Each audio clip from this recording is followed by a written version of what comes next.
పిచ్చా నీకేమన్నా? ఒక్క మాట చెప్పి వెళ్ళొచ్చు కదా. మార్నింగ్ నుండి వెయిట్ చేస్తూనే ఉన్నా నీ కోసం. అరే ఏమయ్యావో ఏమైందో తెలియక పిచ్చెక్కుతుందో తెలుసా నాకు.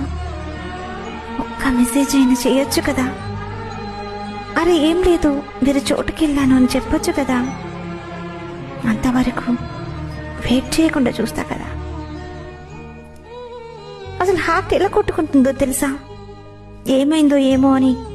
అసలు ఇంట్లో ఉన్నాడా బయట ఉన్నాడా, సేఫ్గా ఉన్నాడా లేడా అని గుండె బరువెక్కిపోతుంది. అలా కాదురా, నాకు ఒక్క మాట చెప్తే నాకు టెన్షన్ ఉండదు కదా, ధైర్యంగా ఉంటాను, ఏం కాలేదు కదా అని కామ్గా ఉంటాను కదా. అలా చెప్పకుండా వెళ్తే ఏమనుకోవాలి చెప్పు? నెక్స్ట్ టైం అలా చెప్పేసి వెళ్ళు, ఓకేనా? ప్లీజ్ కన్నా.